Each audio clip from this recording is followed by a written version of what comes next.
I'm tired. How about you, Nige? Lots of filming. I'm talking about recovery. KreekSpeak Business Solutions.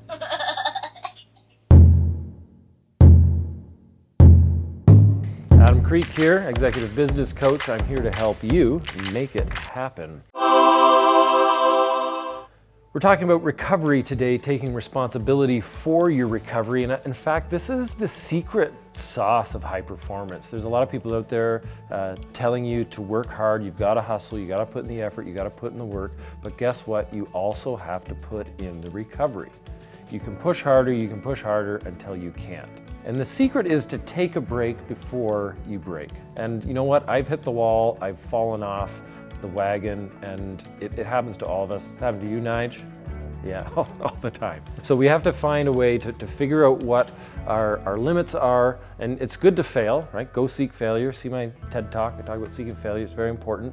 And it's also important to recover smart. And so part of recovering intelligently is understanding where your fatigue comes from. So fatigue can come from obvious places. You can have physical fatigue, like I'm moving house, and when I move house, that's exhausting. I've moved house a couple times, nearly floored me. Oh, I'm having a new child. I remember when I had I think it was my second child, I kept Googling, like, how do I find more energy? I'm exhausted. Found this great quote on some forum. It said, do you have a child under the age of 2? Accept the fact that you're going to be absolutely exhausted. Okay, I've got a young child, I'm moving house. There are things that you can identify that are real. There's real fatigue in your life. And then there's emotional fatigue. Emotional fatigue where you're managing people, you're managing emotions. You're dealing with people who are not like you. They have different values than you. They have different behaviors than you, different beliefs than you. And that takes a lot of energy to be a chameleon, to fit into these different cultures, and that can create a lot of emotional labor fatigue. And sometimes you can identify where fatigue is coming from, and other times you wake up one day and you're just feeling exhausted. And I call this invisible fatigue. You ever had that? You just wait, I'm exhausted. Where is this coming from? I'm feeling kind of low.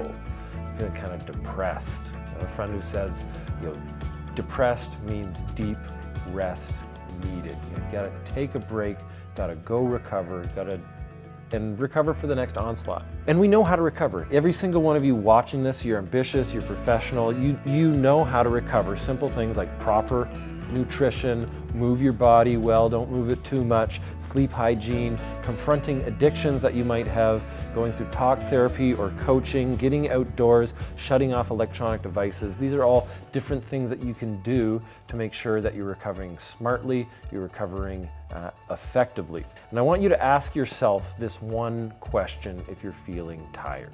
Am I feeling negative and tired because I need recovery? Or am I feeling negative and tired because I'm doing something difficult? And sometimes the answer is yes to both. You're neglecting recovery and you're doing something difficult. Acknowledge this fact and acknowledge that you need to take some recovery. And if you recover smartly and you recover effectively, you'll be more able to hit that next goal. I'm gonna bring in one more metaphor. I was an Olympic athlete, won Olympic gold. And when we trained as an athlete, you would work really hard. We would train 3 times a day, 6 days a week, 50 weeks a year. You're training 5 to 7 hours on the water, and the rest of the time is eating, recovering, boat maintenance, review a lot of video for technique, and laundry. I did a lot of laundry. When you're training as an athlete, you periodize your training. We'd have 6 to 8 week training cycles. And so every 6 to 8 weeks, we'd taper up and taper down. Every day, we would have 3 workouts. And so we'd have a workout, rest between workout, rest between workout. Every workout, we'd have sets. So we'd do 4 heavy runs on the lake, 4 runs. Each run would be broken down into 2-minute pieces. You're gonna do 2 minutes at 22 strokes a minute, 2 minutes at 24 strokes a minute, 2 minutes at 20 strokes a minute. And we'd break that into smaller pieces. And then we break those smaller pieces into strokes. Every stroke, I'm gonna put my blade in the water, I'm gonna pull really hard, then I'm gonna take it off, and I'm gonna recover. And so you need to make sure that in the same way an athlete periodizes the recovery, they have micro recoveries that happens every stroke.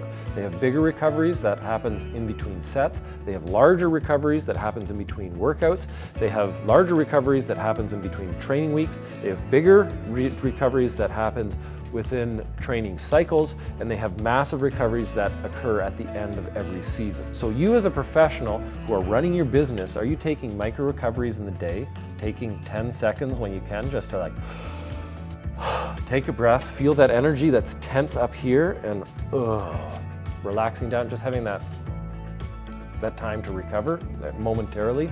Are you taking recovery breaks throughout the day? You know, get up out of your computer, walk around, switch it up. Are you taking recovery breaks every week? Are you taking longer weekends, you know, every month or so? And every year, are you taking a bigger vacation and to restore yourself? To restore yourself so that you can get back on and hammer hard. Because the harder you work, you have to recover just as hard. Make it better!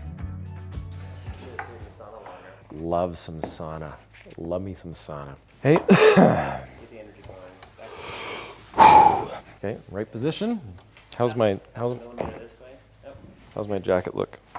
Just remember, Okay. Thanks again for coming along on this journey. I'm talking through this book, The Responsibility Ethics, some of the concepts and the tools that you can use to be a more driven, activated professional. Like, share, subscribe. If you have any questions, ask them below, and we'll do a Q&A session with the good questions. If it's a bad question, I'm not going to answer it.